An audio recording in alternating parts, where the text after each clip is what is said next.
đấy chăm bốc hỏi con trai mưa cả năng nhom chăm này ta bong đây nhom vò mến bàn tay ông có bàn tù tọt lồi mà chừng nuôn chẳng tới khang bong này tập đạch nhờ lồi tập đạch chừng nuôn ông chẳng bàn nhom ngò thàn nhom tù tọt về ọt bàn chờn chẳng nghe mấy cô đầy chờn này hay nhom phần đất một tới rồi nhom nẹt cho nhảy men tại cả tù tọt nó bị miền bong miền ông khả năng nếu mà môi tiết còn ai nhà tiệm pon đây còn ai tinh đây cả bông pri á còn ai pơ giả hạ ca cho môi nâng sắt á cầm càng nghĩa rồi còn bột thả làm bây giờ squal tí tăng ở như mà ca mau của bạn này hơi nâng ai cái xa khật tí sắt máu làm bây giờ bốc bốc bảy trên nhà na đây còn ai nhà na đây bốc bảy trên cái này thì môi thì pi tiết làm bây bốc mơ phép sản phẩm rô nhưng ai bốc còn ai hay bốc nó ai đâu đó cái này làm bây cúp đấy ở nơi mà đông nó còn ai rót ở đây bốc trâu ra đây còn ai đây còn ai trâu mà bốc á chẳng là ăn mà khi cho thử ca hơi ấy cho ấy chẳng thử ca anh nâng bát toán này nè phụ nữ cho bát toán vì phải mê ba các bạn phụ có thử ca thì mới kia các bạn để chọc sọc các bạn ấy rồi tên là đây công du thì mấy ấy nữ bột tha trong các bạn vò cho bao hơi bằng tại bột tha bằng mấy những mà xua bốc vì ọt chuyện lẽ ọt ba lót bột tha gì ca về bốc á lưu chọc ở thật kế dương nên mình đón ó ha của lương nơi bẹ qua là lương ọt ba lót với kiện toàn hiện quá mà dạ muốn bột tha thơ ca mỗi bằng phơi cho chết cái lạc hè thật cho người thơ to tiếng đó còn đôi chỉ ca nghe toàn chọc đại ba các bạn cả năng nhom chăm này ta bong đây nhom vò mến bàn tay ông có bàn tù tọt lồi mà chừng nuôn chẳng tới khang bong này tập đạch nhờ lồi tập đạch chừng nuôn ông chẳng bàn nhom ngò thàn nhom tù tọt về ọt bàn chờn chẳng nghe mấy cô đầy chờn này hay nhom phần đất một tới rồi nhom nẹt cho nhảy men tại cả tù tọt nó bị miền bong miền ông khả năngเอาไว้ได้จะสาธารณะจนมีการเงื้องชงอลไปที่ตรบันเลียตรดังกรอยปีลูกสไลจันทูหนึ่งเพรียลงเนียงวัจนาบานใจสิกได้ปะได้สาเตียงสรงจมปูกาเจ้าประกันระบบกรมฮอนเซเว่นอันจีกรมเลือบันไดสังคมในบานจบสายท้ายึงขยมบาปตีตรบสมบัติกับกิ้งพระหรือตรบสมบัติระบบกรมฮอนหมดทวีเจตรบสมบัติตกล้วนขนมอมลงชนำปีปอนประมวยโดยชนำปีปอนดอกมวยได้มีนตุนติจีอาภิบาลกรมฮนุคือมันเปิดเลยบอยงตามคลำซาอรบอลูกไซจันทูหนึ่งเพรียลงเนียงวัจนาในบานทวลิขัดปะดิสัยจดไงติดดอบไข่ตัวลาชนำปีปอนมาเพย์พรำบานตุบลีใส่เรื่องจุงเวงกาจุมลุดอรามไรนกนงกรมฮนเซเว่นอันจีกรมบานอ้อยดังท้าโนอมลงชนำปีปอนประมวยหมกดอชนำปีปอนดอกมวยขนมเนียมตุนติอาภิบาลกรมฮอนเซเว่นอันจีกรุ๊ปโดยกรมฮอนคือมีประปอนกรุ๊ปกรองฉบับหลอดตรำตรึบ่าวตุกใบขลุ่นขยมเชียในยุคกรมฮอนก็มันไอดอกพระยกตัวปรามันเตากดดาวระบบกรมฮอนนูเตโดยในหายล้วนมันได้ทวกาเก่งเปล่าวันตรบสบัดระบบกรมฮอนหรือประจุมโนกรมฮอนยกตัวติงได้หรือดับใบประเชียประยอยตัวคลูนูเตระหดดอยจงชนะปีปอนดับมวยขยมกบาเตสิทอภิบาลกรมฮอนเซเว่นอันจีกรุ๊ปตัวเอาโลกอปุกชมูสไลสุธีกวาดกอบบ้านไกปลาเล็กคันติกะกรมฮอนทำไมพองได้บนตัวมกขยมกับบานโชเปะป้อนหนึ่งกรมฮอนเซเว่นอันจีกรุ๊ประหดหมกดอลไปจะบอลนี้บาเกิดเตอร์ระหดหมกดอลปีนี้มีอริยะเปรดับบุญชนะกันลองหาย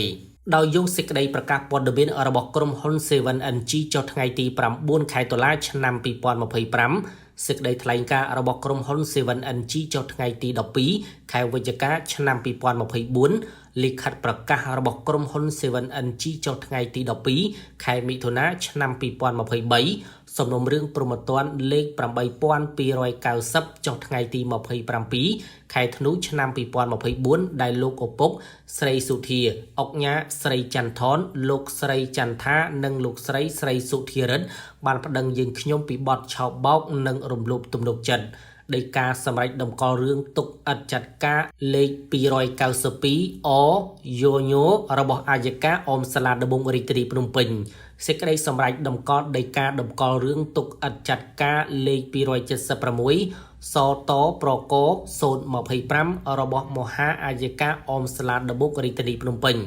យើងខ្ញុំបានប្តឹងបកវិញពីបទបរិហាបង្កាច់គេប្រព្រឹត្តទៅនៅរាជធានីភ្នំពេញនៅថ្ងៃទី24ខែធ្នូឆ្នាំ2024ភ័ស្តុតាងការប្រគល់មូលបទានបត្រជាសាហុយនៃការធ្វើបានដីទាំងអស់ជូនចំពោះលោកឪពុកស្រីសុធាសរុបទឹកប្រាក់ចំនួន$3,992,459សម្រាប់ប្រើប្រាស់និងធ្វើបានដីទាំងអស់ឲ្យខ្ញុំបាទស្រីច័ន្ទធូភ័ស្តុតាងសារសម្លេងតាមរយៈ Telegram និងវីដេអូតបតាមកម្មវត្ថុនិងយោងខាងលើយើងខ្ញុំមានកិត្តិយសសូមជម្រាបជូនដល់សាធារណជនបណ្ដាញក្រុមអ្នកសារព័ត៌មានថ្នាក់ដឹកនាំគ្រប់ជាន់ថ្នាក់មេត្តាជ្រាបថាក្រុមហ៊ុន 7NG Group កំពុងបានញុះញង់កុហកថ្នាក់ដឹកនាំនិងបន្លំសាធារណជនឲ្យមានការយល់ច្រឡំក្រោមលេសអភិវឌ្ឍហេដ្ឋារចនាសម្ព័ន្ធដីឡូជូនអតិថិជនបុរីសន្តិភាព3 7NG Group វិហារសួរដែលមានចំនួនត្រឹមតែ 8,000 ឡូក្នុង1ឡូស្មើនឹង5ម៉ែត្រគុណ20ម៉ែត្រក្នុងទំហំដីសរុប90ហិកតាតែប៉ុណ្ណោះដែលជាធម្មតាគម្រោងពោះដីឡូតែងចំណេញប្រាក់ចន្លោះពី 20% ទៅ 30% បន្ទាប់ពីពោះដីឡូចាក់ដីហេដ្ឋារចនាសម្ព័ន្ធផ្លូវទឹកអគ្គិសនីនិងប្រព័ន្ធលូរួចរាល់សួរថាតើក្រុមហ៊ុន 7NG ទទួលប្រាក់ពីអតិថិជនទាំងអស់ទៅណានិងធ្វើអ្វីបានជាមិនអភិវឌ្ឍហេដ្ឋារចនាសម្ព័ន្ធជូនអតិថិជនតែបែរជាមកចោទប្រកាន់យើងខ្ញុំទៅវិញជាពិសេសគឺបានព្យាយាមបិទបាំងមិនឲ្យគេដឹងអំពីស្ថានភាពអាក្រក់ខាងលើនេះដែលបានកាត់ឡើងដើម្បីយកទ្រព្យសម្បត្តិរបស់យើងខ្ញុំក្នុងការសងបំណុល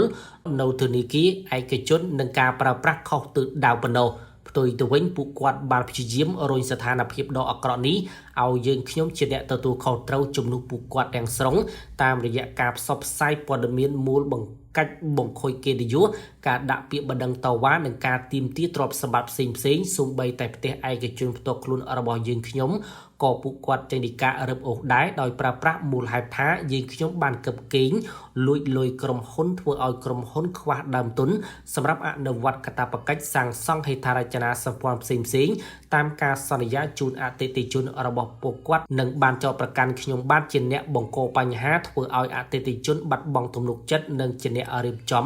ផែនការដើម្បីបដិសេធប្រគល់ដីឡូជូនអតិថិជនរបស់ពួកគាត់តាមរយៈការផ្សព្វផ្សាយនេះបានធ្វើឲ្យសាធារណជនអតិថិជនជាពិសេសថ្នាក់ដឹកនាំគ្រប់លំដាប់ថ្នាក់ជឿជាក់និងបានដាក់ការសង្ស័យមកលើយើងខ្ញុំដែលជាអ្នកស្លូតត្រង់មកទទួលកំហុសជំនួសពួកគាត់យ៉ាងអយុត្តិធម៌ខ្លាចជាជនបង្កបញ្ហានិងជាកូនអកតញ្ញូចំពោះឪពុកម្ដាយបងប្អូនទៅវិញយើងខ្ញុំមានភ័ស្តុតាងបង្ហាញភាពស្អាតស្អំរបស់យើងខ្ញុំគឺដីកាសម្រាប់ដំកល់រឿងទុកឥតចាត់ការលេខ292អយោញោចុះថ្ងៃទី10ខែមីនាឆ្នាំ2025របស់អាយកាអមសាលាដំបងរាជធានីភ្នំពេញនិងសេចក្តីសម្រេចដីកាដំកល់រឿងទុកឥតចាត់ការលេខ276សតប្រក025ចុះថ្ងៃទី26ខែមិថុនាឆ្នាំ2025របស់មហាអាយកាអមសាលាឧទ្ធរភ្នំពេញដែលពួកគាត់បានប្តឹងយើងខ្ញុំពីបទឆោបបោកនិងរំលោភលើទំនុកចិត្តនៅថ្ងៃទី18ខែធ្នូឆ្នាំ2024ទៅអាយកាអមសាលាដំបងរាជធានីភ្នំពេញដោយបានចោទប្រកាន់យើងខ្ញុំថាបានធ្វើការកេងប្រវ័ញ្ចទ្រព្យសម្បត្តិក្រុមហ៊ុនហើយបានយកប្រាក់ចំនួនក្រុមហ៊ុនទាំងអស់ដែលទទួលបានពីអតិថិជនដែលបាត់បង់ប្រាក់ថ្លៃដីទទឹងជាច្រើនកន្លែងនៅក្នុងភូមិសាស្ត្រឃុំអរិយក្សត្រស្រុកលវីអែមនិងនៅកន្លែងផ្សេងទៀតហើយរៀបចំធ្វើប្លង់កម្មសិទ្ធិដាក់ឈ្មោះខ្លួនឯងនិងគ្រួសារធ្វើជាម្ចាស់កម្មសិទ្ធិផ្ដាច់មុខទៅលើទ្រព្យសម្បត្តិរបស់ក្រុមហ៊ុនក្នុងអំឡុងឆ្នាំ2006ដល់ឆ្នាំ2011នៅពេលខ្ញុំបាទឈ្មោះស្រីច័ន្ទធូមានតួនាទីជាអគ្គនាយកក្រុមហ៊ុន 7NG Group ប៉ុន្តែការចោទប្រកាន់របស់ក្រុមហ៊ុន 7NG ពុំមានភ័ស្តុតាងឡើយហើយយើងខ្ញុំក៏បានប្តឹងពួកគាត់វិញពីបទបរិហាបង្កាច់គេនៅថ្ងៃទី1ខែកក្កដាឆ្នាំ